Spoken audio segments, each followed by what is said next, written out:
Bang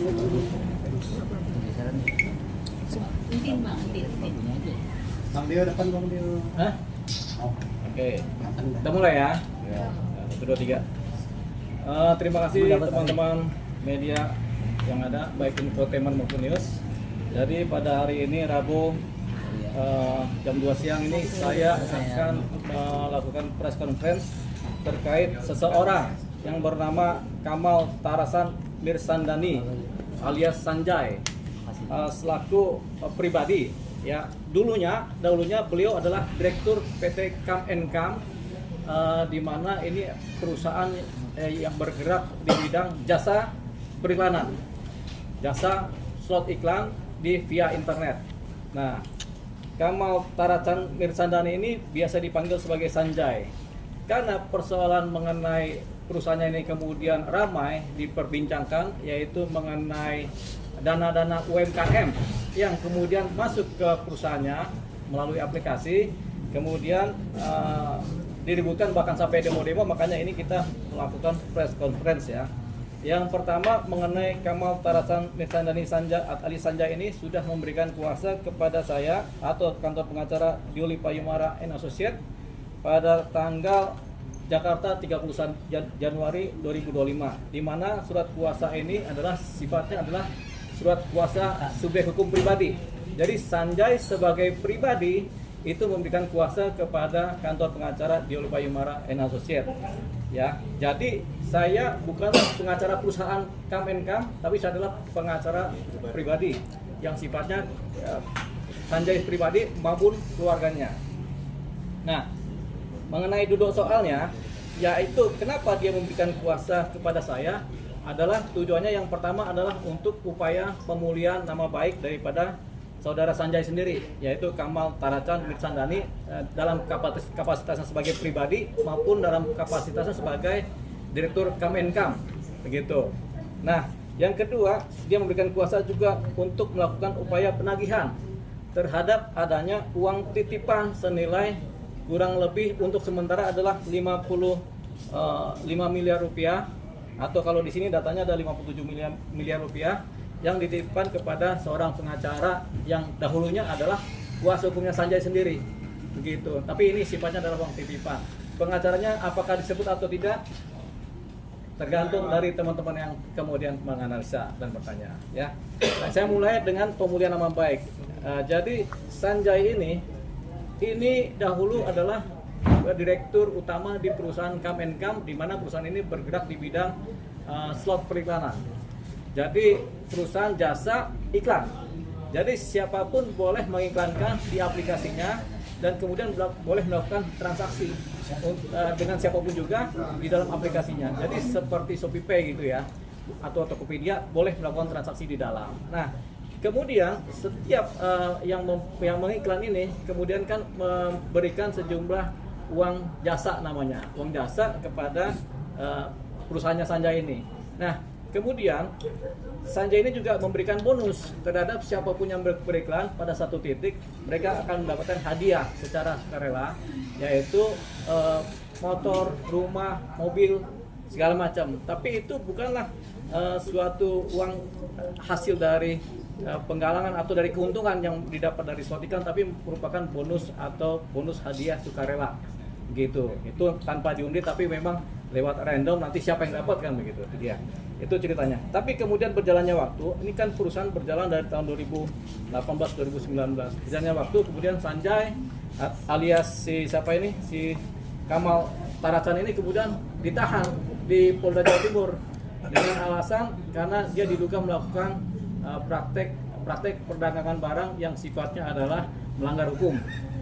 Nah, dia ditahan di Polda Jawa Timur, tapi kemudian setelah persidangan di PN Surabaya, Sanjay kemudian dibebaskan demi hukum, bebas bersih. Kenapa? Karena dianggap oleh pengadilan bahwasanya Sanjay tidak melakukan pelanggaran hukum sebagaimana yang dimaksud. Jadi Sanjay ini adalah bebas murni.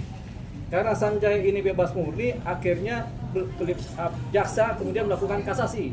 Kalau bebas murni biasanya langsung kasasi. Jaksa melakukan kasasi ke Mahkamah Agung. Oleh Mahkamah Agung kemudian si Sanjay ini diputus juga, bebas murni juga.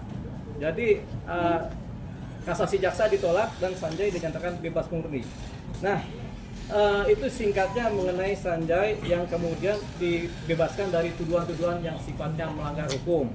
Nah, di sini ada mengenai putusan Mahkamah Agung yang menyatakan bahwasanya Sanjay bebas murni demi hukum, karena memang apa yang diduga pidana, apa yang diduga melanggar hukum ternyata tidak terbukti di dalam persidangan, baik di sidang pengadilan negeri maupun di sidang Mahkamah Agung.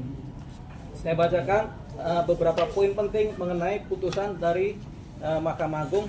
Intinya adalah pengadilan negeri ngadili menyatakan terdakwa Kamal Tarasan Mersandani alias Sanjay tidak terbukti secara sah dan meyakinkan bersalah melakukan tindak pidana sebagaimana dimaksud dalam dakwaan ke-1 primer, dakwaan ke-1 subsidiar maupun dakwaan kedua penuntut umum. Jadi semua dakwaan dianggap tidak terbukti. Yang kedua, membebaskan terdakwa Kamal Tarasan Mersandani alias Sanjay dan seluruh dakwaan penuntut umum tersebut. Yang ketiga yang paling penting adalah memulihkan hak terdakwa Kamal Tarasan Mersandani alias Sanjay dalam kedudukan, kemampuan dan harkat serta martabatnya semula. Jadi Sanjay ini dianggap bersih sehingga tidak ada dosa-dosa pidana, ya. Yang keempat, memerintahkan agar terdakwa Kamal Tarasan Mersandani alias Sanjay segera dikeluarkan dari tahanan pada rumah tahanan di Kepolisian Resort Kota Besar Polrestabes Surabaya sesaat setelah putusan ini diucapkan. Jadi ketika putusan pengadilan negeri di Surabaya diucapkan, Sanjay kemudian diputuskan, kemudian harus dilepaskan, dibebaskan. Nah, ini putusan, petikan putusannya adalah di pengadilan negeri putusan nomor 836 garing Pitsus garing 2020 garing PN Surabaya. Dikuatkan dengan putusan dari Mahkamah Agung, yaitu putusan nomor 433 garing Pitsus garing 2021 Mahkamah Agung, di mana juga meminta supaya saudara Sanjay dilepaskan atau dibebaskan dari hukuman karena dia memang tidak bersalah. Jadi Sanjay ini clear and clean sekarang ini adalah orang bebas yang tidak bersalah karena ancaman-ancaman hukuman dan tuntutan itu dianggap tidak benar sehingga dia bebas demi hukum, ya. Jadi itu dia tentang Sanjay. Nah, kemudian pada hari ini saya akan sampaikan juga mengenai pemulihan nama baik Sanjay karena dia tidak bersalah di pengadilan negeri maupun pengadilan Mahkamah Agung. Akhirnya saya sampaikan bahwasanya Sanjay ini pulih harkat dan martabatnya sesuai dengan putusan, pulih juga nama baiknya sesuai dengan putusan. Jadi Sanjay ini dianggap sebagai orang yang baik-baik saja, gitu. Artinya nama baiknya tidak tercemar oleh persoalan pidana. Itu dia. Satu, ya. Berikutnya yang kedua mengenai persoalan gugatan-gugatan UMKM terhadap perusahaan PT Kemenkam. Ketika Sanjay ditahan, tentunya para UMKM ini kan panik. Akhirnya mereka melakukan gugatan-gugatan PKPU. Gugatan PKPU ini merupakan gugatan penundaan hutang. Ya, di PKPU ini di Pengadilan Niaga ada gugatan-gugatan mengenai PKPU. Di sini ada beberapa gugatan. Kita ambil contoh yaitu gugatan dari ini di Pengadilan Niaga, ya, gugatan PKPU dari beberapa personil, ya, beberapa anggota UMKM. Ada sekitar 10 gugatan dari beberapa anggota UMKM yang menyatakan bahwasanya adanya PKPU terhadap perusahaan Kemenkam. Bahwasanya ternyata semua hakim yang memutuskan perkara PKPU ini, ada 10 gugatan ini, menyatakan bahwasanya ini bukan PKPU karena Sanjay atau PT Kemenkam ini tidak berhutang kepada siapapun juga atau kepada pihak mereka, karena Sanjay ini sebenarnya yang didagangkan adalah jasa. Jadi tidak ada hutang yang diterima oleh si PT Kam dari mereka, sehingga ketika mereka gugat yang berupa PKPU, akhirnya gugatan mereka keseluruhannya ditolak, ya. Jadi gugatan PKPU ini ditolak, ya. Nah, jadi ada 10 gugatan, di sini ada beberapa jenis gugatan PKPU semuanya ditolak, sehingga PT Kam sekali lagi tidak terjerat masalah penundaan hutang, ya, masalah peradilan niaga mengenai hutang, ya, gitu. Karena bukan persoalan hutang di sini, jadi nggak ada hutang. Jadi di sini clear lagi. Makanya kemudian yang namanya UMKM ini Sanjay dan perusahaannya tidak berhutang kepada mereka, gitu. Jadi ini kan yang heboh kemarin itu kan UMKM ini kan mengejar adanya uang-uang yang katanya di perusahaan gitu kan. Nah itu jawaban dari hakim-hakim niaga dan pengadilan niaga menyatakan tidak ada seperti itu, sehingga lepaslah PT Kemenkam dari posisi PKPU. PKPU sendiri kepanjangan apa? Saya juga lupa apa kepanjangan bos. Nah, proses penundaan kewajiban pembayaran utang PKPU. Penundaan kewajiban pembayaran utang PKPU ya. Jadi lepas dari atau tidak ada hutang sama sekali. Nah, itu yang kedua. Yang ketiga adalah mengenai uang sekitar 57 miliar sebenarnya di sini di data ini 57 miliar, di mana ketika Sanjay kemudian ditangkap di Polda Jawa Timur karena ketakutan keluarganya dan Sanjay juga ketakutan, akhirnya uang pribadi keluarga dititipkan kepada seorang pengacara yang adalah ex kuasa hukum daripada Sanjay sendiri, mantan kuasa hukum yang belum sempat bersidang ya karena memproses, yaitu kepada saudara ES ya, pengacara ES. Nah ini sudah beberapa kali secara lisan ya dimintakan mengenai uang ini untuk dikembalikan, tapi sampai sekarang belum dikembalikan. Jadi uang ini adalah uang titipan, dibuktikan dengan bukti-bukti setoran dan kemudian dokumen-dokumen pernyataan-pernyataan sebagai uang titipan.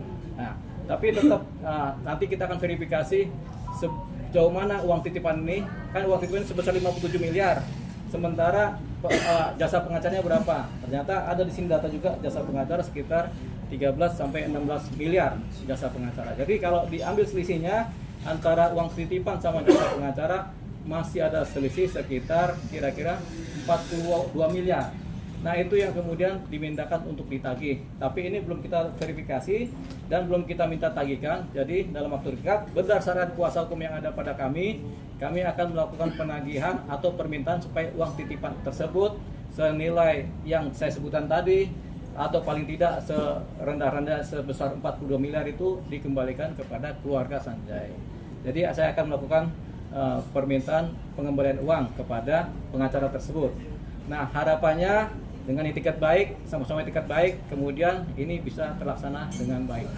Jadi kita menunggu hasil dari pekerjaan yang sifatnya pekerjaan pengacara, begitu, dari kami untuk melakukan penagihan. Harapannya asal kita tagih uang dikembalikan, selesai persoalan.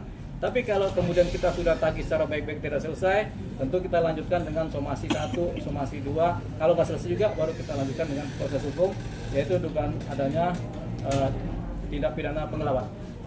Jadi itu yang kita sampaikan. Dari Pak Andi, kenapa ada di sini? Karena beliau sebenarnya tadinya diberikan kuasa untuk menagih.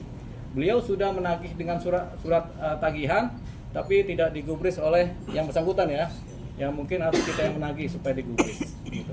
Itu tadi yang disampaikan oleh kami kuasa hukum beserta Pak Andi ini yang adalah kuasa juga untuk menagih tadinya. Tapi sekarang sudah dialihkan semuanya kepada kami pengacara.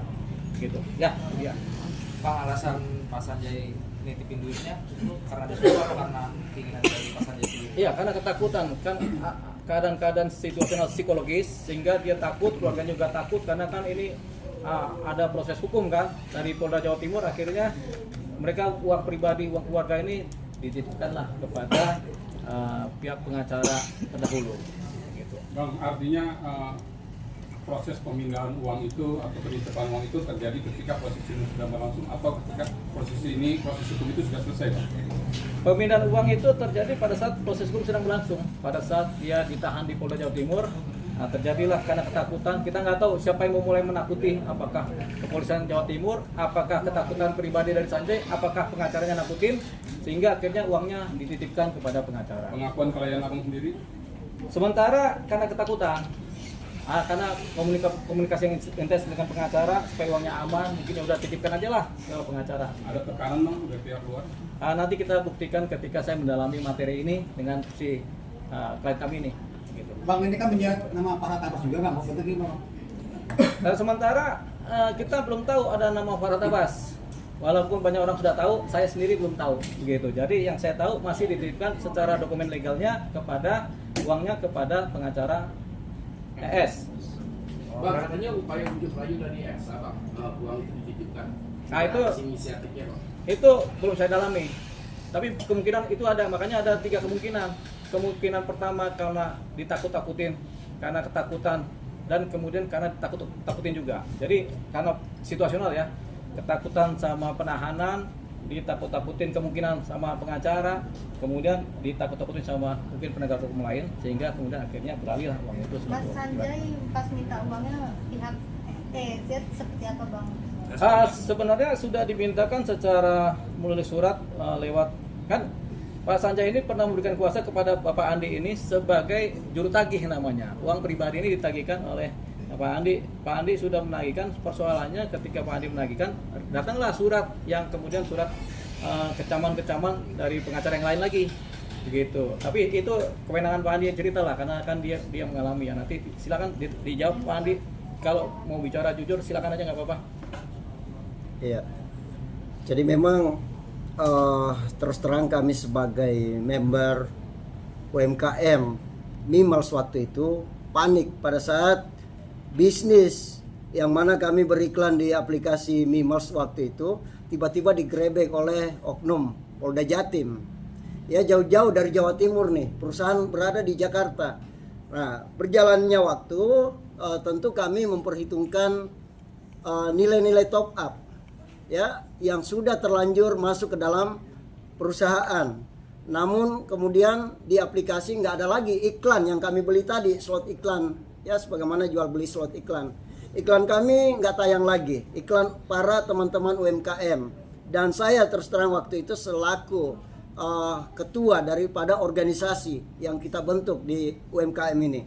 Makanya dalam hal ini saya punya tanggung jawab moral, dan pada akhirnya setelah perusahaan menang, saya memimpin teman-teman yang aksi.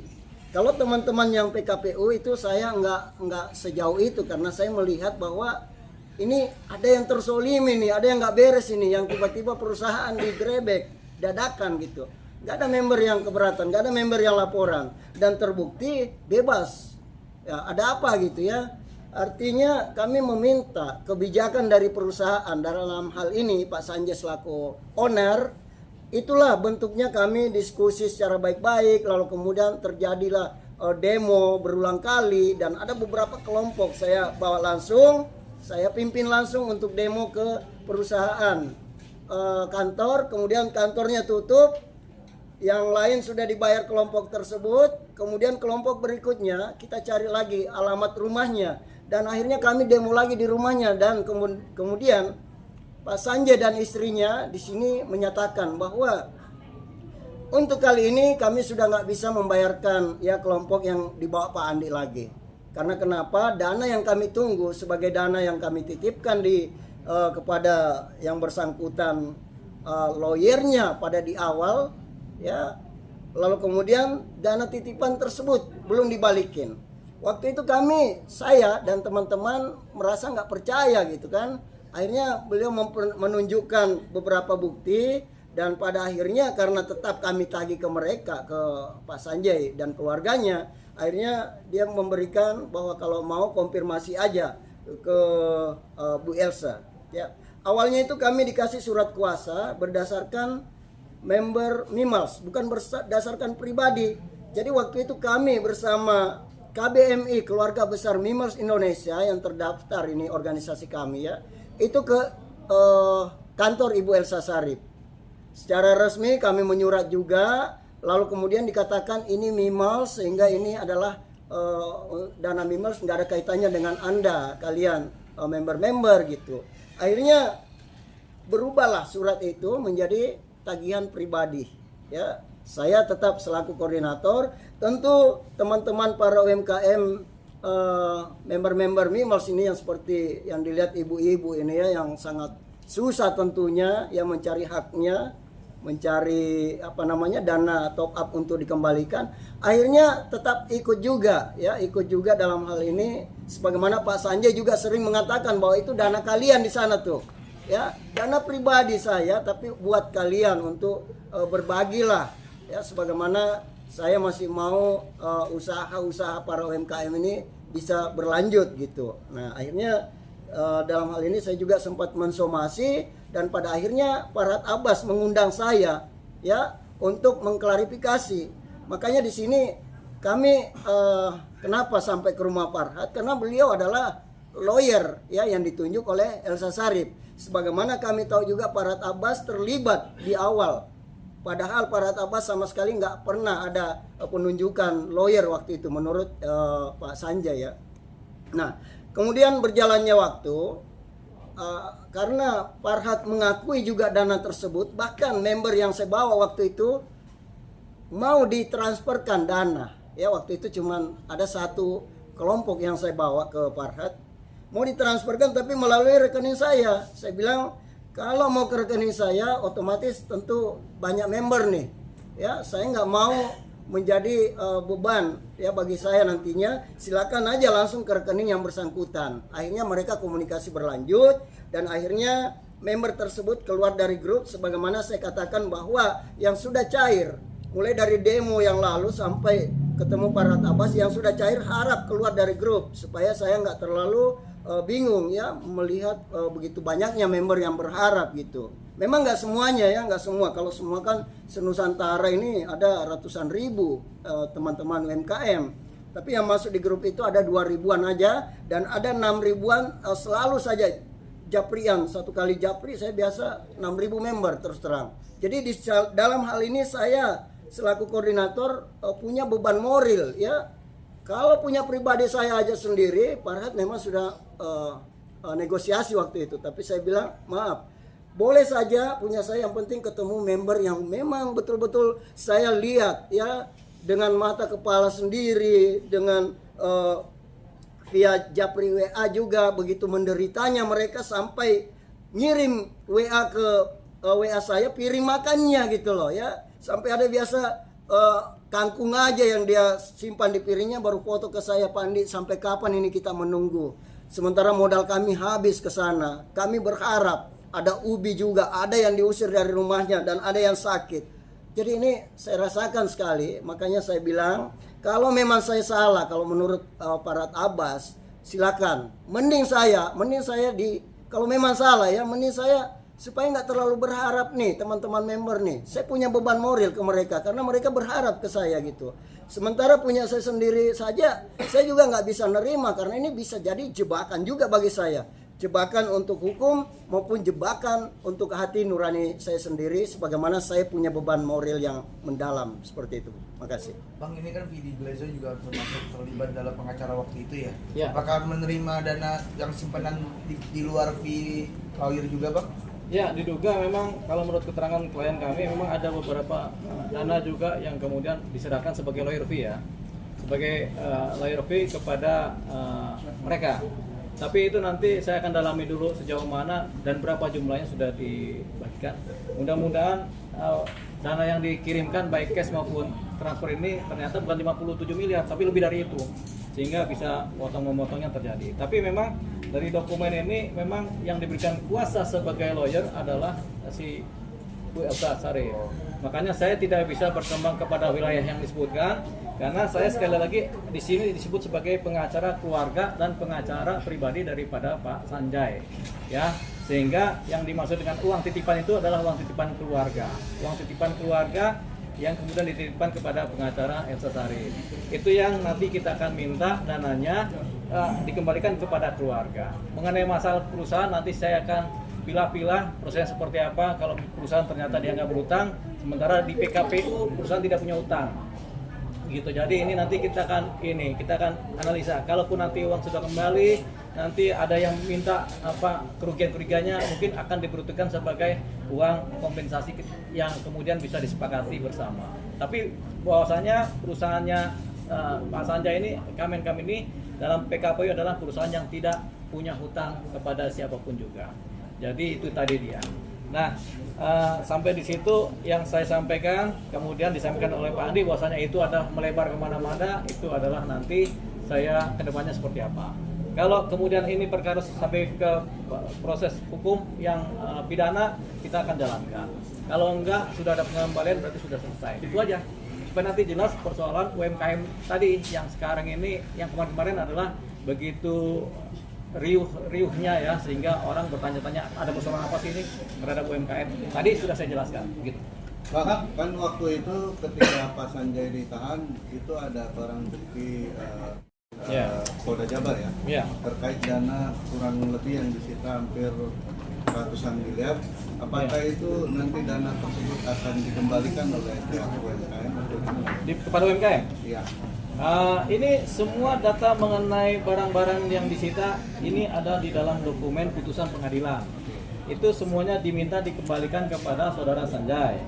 Nah, di sini saya belum dapat nih ada uang yang sifatnya kelihatan di rekening. Yang ada nih uang sebesar 1 miliar ya, yang baru kelihatan ya.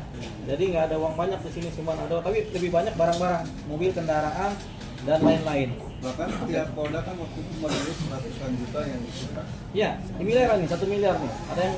Ada 1,09 miliar, ada yang berjuta, ada, tapi nggak seperti yang dibilang ratusan miliar, tapi lebih banyak adalah kendaraan-kendaraan mobil yang kemudian tampaknya sudah dikembalikan. Ini ada Alphard, ada Avanza, ada Calya, macam-macam ini ya. Apakah sudah dikembalikan Bang? Harusnya sih sudah, kalau belum kita minta untuk ditagihkan mobil-mobil ini, seperti itu. Jadi ada banyak sekali kendaraan yang rata-rata Avanza sama Agya ya, begitu. Itu dia. Nah, tapi ini rata sudah dikembalikan karena memang tidak bersalah kan. Gitu. Nah, sekarang yang jadi sangkutan adalah mengenai uang titipan yang belum dikembalikan. Itu yang sedang kami kejar. Gitu. Bang, kemarin kan pihak tim kuasa hukum yang lama sudah berusaha ya untuk meminta kepada Elsa Sharif dan rekan-rekan, dan hasilnya nihil. Nah, abang sendiri ada formula apa? Ya, Bu Elsa itu kan pasti punya aset kan, punya dana kan, pasti punya pengacara kan. Ya kita minta baik-baik lah supaya dikembalikan lah uangnya Sanjay. Jadi uang yang bukan haknya itu harusnya dikembalikan, jangan sampai diambil. Kalau diambil itu menjadi persoalan hukum, menjadi persoalan penggelapan kan. Jadi intinya uang yang bukan haknya tolong dikembalikan, karena sudah diminta. Memang waktu diserahkan dititipkan, tapi sekarang mau diminta tolong dikembalikan. Itu tadi. Makanya nanti saya akan bikin surat permohonan permintaan pengembalian uang titipan, judul suratnya. Permintaan pengembalian uang titipan milik keluarga Sanjay, meminta dan memohon kepada pengacara yang bersangkutan supaya mengembalikan uangnya.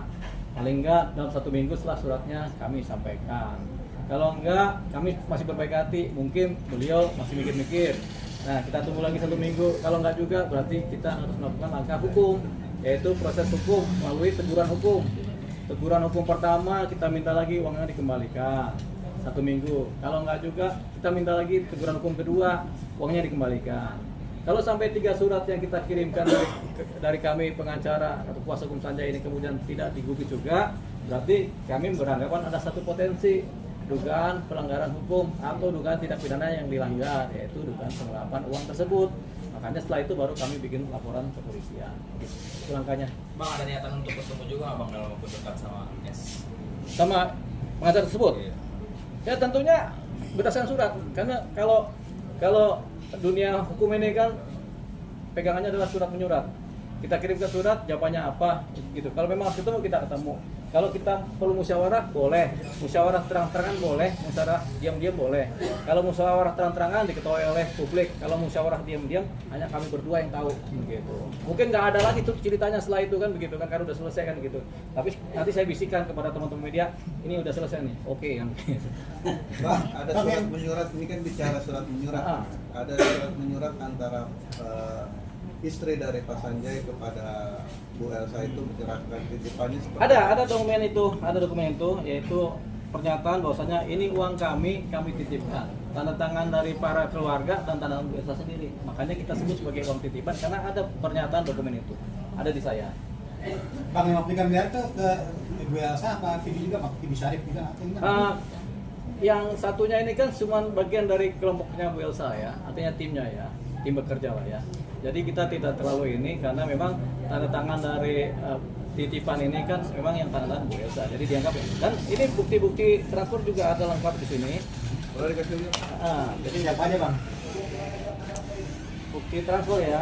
Ini kan ada pencatatan legal, tapi ini kan pencatatan legal yang memang harus dijaga. Tapi kalau ini bukti setoran, saya sudah minta izin kepada ini untuk ditampilkan bukti setorannya, karena sebelumnya sudah ada mana dokumennya? Pelan-pelan ya, ini karena banyak ini.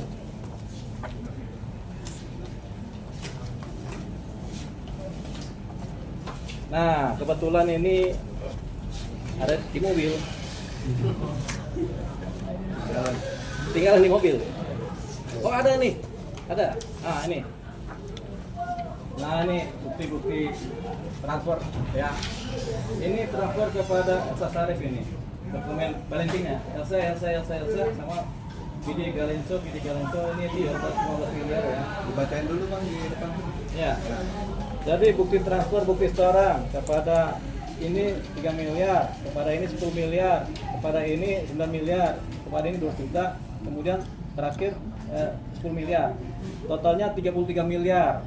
Ditransfer dari bulan Januari dari bulan Desember 2019 sampai Januari 2020. Totalnya 33 miliar. Kemudian berikutnya dikirimkan juga 5 miliar dan 9 miliar lagi kepada salah satu tim ya juga. Nah ini bukti transfernya sudah ada semua, aslinya dipegang oleh klien.